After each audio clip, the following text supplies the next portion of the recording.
Everyone, कैसे हैं आप सभी। तो पार्ट 2 में आप लोग पूरी यात्रा देखेंगे। भैरव जी तक की जो चढ़ाई की थी उसका पूरा ब्लॉग आप देखेंगे इस ब्लॉग में। तो फटाफट से ही मैं तो नहा धोकर रेडी हो गई थी और थोड़ा सा हेयर स्टाइल फटाफट से कर लेती हूँ। तो मैंने बिल्कुल सिंपल हेयर स्टाइल रखा था, सब कुछ बहुत सिंपल, क्योंकि बहुत ज़्यादा यात्रा करनी थी, पैदल यात्रा। तो इसी वजह से ज़्यादा कुछ नहीं, ऐसा मतलब आपको कंफर्टेबल होना चाहिए। आप जो भी पहनो उसमें आप कंफर्टेबल हो, और सुंदर तो हमेशा मतलब लगते ही है, क्योंकि जब आप कंफर्टेबल हो तो सुंदर अपने आप ही लगने लगोगे। तो वो मैटर नहीं करता है। तो फटाफट से हम लोग चले गए थे यहाँ पे, जहाँ पे आईडी कार्ड वगैरह बनता है। यहाँ पे क्या है ना कि आपको पहले तो नहीं, लेकिन अब आईडी कंपलसरी हो गया है, बिना उसके आप यात्रा स्टार्ट भी नहीं कर सकते हो। तो फटाफट से हमने यहाँ पे जाके ना अपने आईडी कार्ड ले लिया था। और अभी 9:30 का टाइम हो रहा था, तो इस वजह से बिल्कुल रो खाली था, कोई और नहीं था पर्ची के लिए। तो फटाफट से काम हो गया। फटाफट से हमने जाके आईडी कार्ड बना लिया। और उसके लिए ना आपका आधार कार्ड होना कंपलसरी है। आधार कार्ड तो आप कहीं भी ट्रैवल करते हो तो आपको आपके पास अपना आइडेंटिटी कार्ड वगैरह ज़रूर होना चाहिए। तो हम ये देखो, हमारा आईडी कार्ड बन गया था। तो कुछ ऐसा था, वहाँ पे उन्होंने, मैम ने मना कर दिया था कैमरा ऑन करने के लिए, तो इसीलिए मैंने तो रिकॉर्डिंग बंद कर दी थी।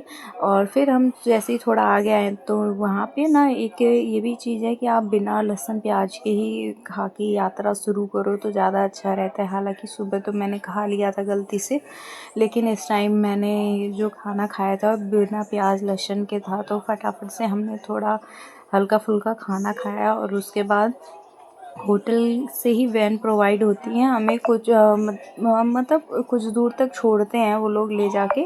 उसके बाद वहाँ से यात्रा शुरू करनी होती है, पैदल यात्रा, सामान वगैरह लेके। तो उन्होंने, भैया ने थोड़ा अंदर तक मतलब छोड़ दिया था हमें वैन से ही। और ये जो आसपास की दुकानें दिख रही हैं ना, ये अभी इसलिए ज़्यादा भीड़ इसलिए भी नहीं थी क्योंकि अभी जो हाल फिलहाल में जो बाढ़ वगैरह की वजह से जो नुकसान हुआ था ना, उसको रिकवरी करने में थोड़ा टाइम लगा था और यात्राएं स्थगित की थी। तो इसलिए अभी जो स्टार्ट हुआ है ना, तो इस वजह से भीड़ बहुत कम थी। और सबसे बड़ी बात कि हम लोग यात्रा रात में स्टार्ट करने वाले हैं, मतलब चढ़ाई जो है ना हम लोग रात में स्टार्ट कर रहे थे, इसी वजह से कि ताकि भीड़ भी कम हो और मतलब कि गर्मी वगैरह से भी थोड़ा सा मतलब राहत मिले। रात में थोड़ा ठंडा, थोड़ा क्या, बहुत ही अच्छा मौसम होता है, ठंडा, अच्छा खासा ठंडा मौसम होता है चढ़ाई करते वक्त। तो इसीलिए मैंने डिसाइड किया था कि मैं रात में ही यात्रा करूँगी ठंडे मौसम में। तो हम लोग ना फटाफट से यहाँ पे सामान लेके, चुनरी वगैरह लेके, मैं तो स्टार्ट हो गई थी, बहुत ही एक्साइटेड थी मैं तो यात्रा करने के लिए। तो हम लोग आगे चलते जा रहे थे और थोड़ा थोड़ा मैं वीडियो भी शूट कर रही थी, जय माता दी के नारे लगा के, कि बस यात्रा शुरू हो गई है और जल्दी से बस दर्शन हो जाए। और मुझे ऐसा था कि मैं बिल्कुल नहीं रुकने वाली हूँ जब तक दर्शन ना हो जाए। तो यहाँ से ना मेन एंट्री पॉइंट यही है, यहाँ पे लिखा भी है आप लोगों का स्वागत है, ऐसा कुछ।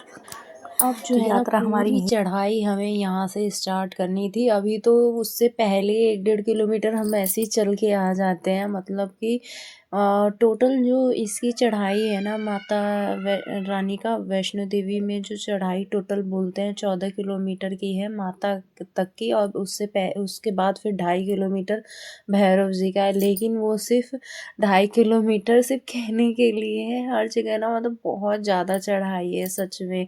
उतरते वक्त तो इतना कुछ नहीं पता चलता है, लेकिन चढ़ाई करते वक्त ना एकदम एकदम मतलब क्या ही बताऊँ। मतलब इतनी जोश में मैं चढ़ी थी ना, लास्ट में जब उतरते टाइम ना मेरी हालत बिल्कुल डाउन हो गई थी। एक तो इस वजह से भी क्योंकि मैं कंटिन्यू चढ़ी थी। तो हमने ना यहाँ से चुनरी ले ली थी, सुबह का टाइम था, तो उन्होंने बोला कि भोर भोर का टाइम है, हमारी बोहनी करा दो ये वो। तो हमने कहा ठीक है, हमें तो वैसे भी आगे चलना है चुनरी लेके। तो मैं एंट्री करने के बाद जैसे ही हमने चुनरी ली, तो ये ना चुनरी जो है ना माता रानी का, वो यहाँ पे ना बहुत टाइट हो रहा था, तो मैंने हल्का सा ढीला किया तो वो यहाँ गले में आ गई। तो प्लीज़ आप उसे इग्नोर कर दीजिएगा थोड़ी देर के लिए। मैं अभी बस वो सोच रही थी इसे ओपन ही कर दूँ, और उसके बाद इसको हाथ में बांध लेते हैं। हाथ में बांध के ज़्यादा सही रहेगा, कंफर्टेबल भी रहेगा और बिल्कुल सही भी रहेगा। उसके बाद मैं आसपास देख रही थी कि क्या हो रहा है, क्या क्या सीन है। तो इस वजह से थोड़ा-सा ना कैमरे में लाइक ऐसा दिख रहा होगा फेस थोड़ा-सा, क्योंकि यहाँ पे ना हम 10 से 11 बजे चढ़ाई कर रहे थे तो इतना सन्नाटा था और अभी-अभी यात्राएँ शुरू हुई हैं, तो इस वजह से बहुत कम लोग ही चढ़ाई कर रहे थे उस टाइम जब हम कर रहे थे। आगे जाके हमें बहुत सारे लोग मिले थे, लेकिन अभी स्टार्टिंग में ना ऐसा लग रहा था कि सिर्फ़ हम ही 2 लोग हैं जो चढ़ाई कर रहे हैं। तो ऐसा फिर उसके बाद से मार्केट में जो लोग थे, बस वही सभी लोग दिख रहे थे। वही सभी लोग दिख रहे थे और पता है यहाँ पे ना इतने प्यारे-प्यारे वो थे बने हुए थे फ़ोटो शूट करने के लिए, वहाँ की ड्रेसेस पहन के आप फ़ोटो शूट करा लो। अभी मॉर्निंग का टाइम था तो बहुत ही अच्छे रेट में वो लोग कर रहे थे। बाकी शाम को भीड़ हो जाएगी तो वो मतलब बहुत ज़्यादा प्रॉब्लम हो जाती है। अगर आप इस टाइम जा रहे हो ना तो आपको हैंड टू हैंड तुरंत क्लिक करके आपको पिक्चर आपको मिल जाएँगी। लेकिन अगर आप बहुत भीड़ वाले टाइम पे जा रहे हो ना, जैसे मॉर्निंग के टाइम पे, दोपहर के टाइम में, शाम के टाइम में, तो वो लोग वेट कराते हैं। वो बोलते हैं कि आप वापस आते वक्त पिक्चर ले लीजिएगा।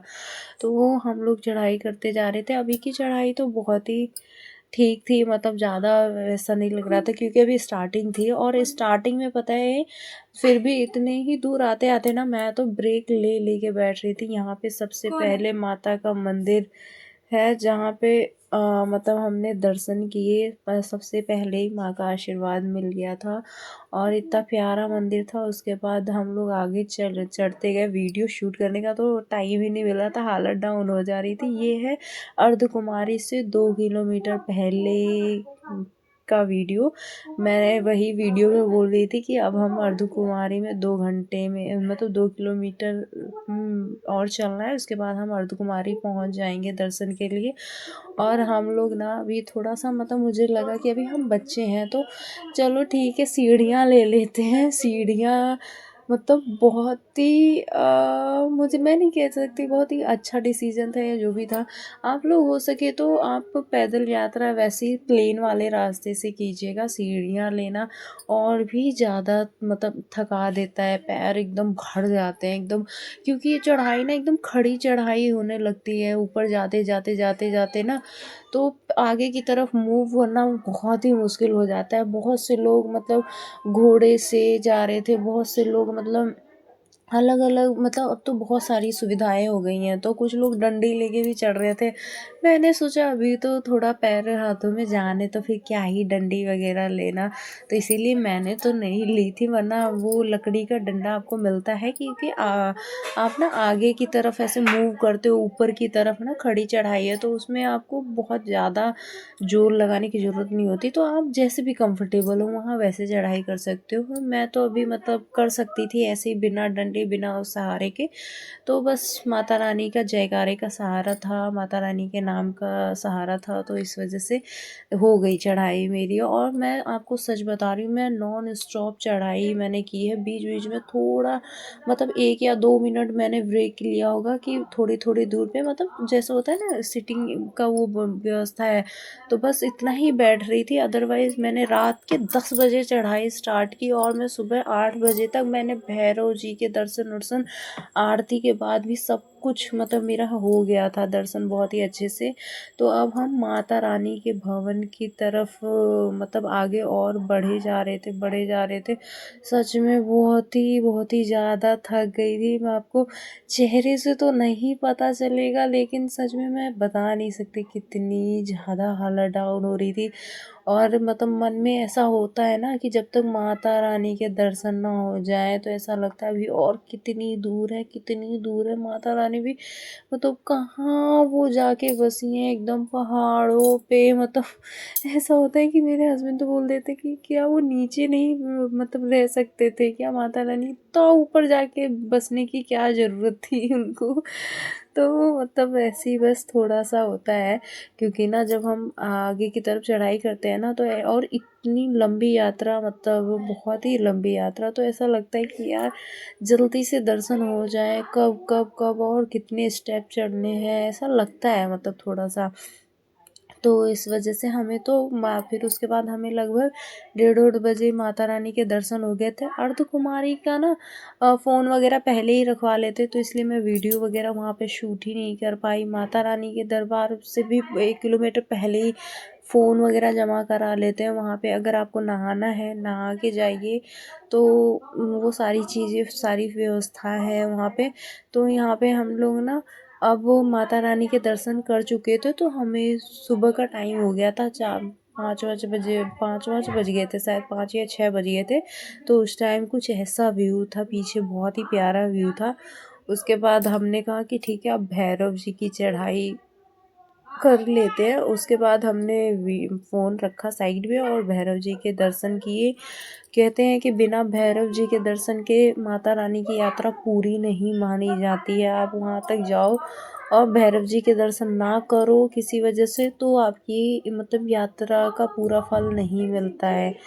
ऐसा उन्हें वरदान था, मतलब माता रानी ने ऐसा आशीर्वाद दिया था उनको और अपने से ऊंचा स्थान दिया था उनको।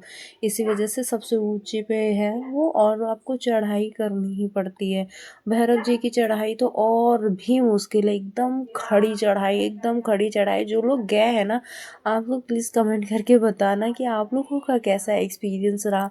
और जब हमने दर्शन कर लिए थे और सनलाइट जो आ रही थी, मतलब सूरज जो पहाड़ों के इधर से निकल रहा था और उसकी जो लाइट पड़ रही थी ना, बहुत ही सुंदर लग रही थी, बहुत ही प्यारा व्यू था। उसके बाद हम नीचे उतरे ना, तो इनको ना थोड़ा पैरों वगैरह में दर्द हो रहा था, तो इन्होंने बोला एक बार मसाज करके देखते हैं, करवा के देखते हैं। यहाँ मसाज वगैरह हो रही थी। खैर रात को हमने चढ़ाई की थी, तो हम बाण गंगा में नहीं नहा पाए थे। 10-11 बजे के टाइम पे हम नहीं नहा पाए थे बाण गंगा में, उनके दर्शन नहीं कर पाए थे। तो उधर से लौटते वक्त मैंने बहुत इन्जॉय किया था बाण गंगा में, बहुत ही अच्छा लग रहा था। मतलब पैरों में इतना ज़्यादा पेन था ना, इतना ज़्यादा पेन था, मैं क्या बताऊँ। पूरा शरीर ऐसे, पूरी रात नहीं सोए, लगातार चढ़ाई की ना, तो इस वजह से। और लेकिन पानी देखते ही ना मेरे को, मैं तो सब कुछ मतलब ऐसे भूल जाती हूँ। तो पानी देखते ही ना मैं तो बस चली गई नहाने।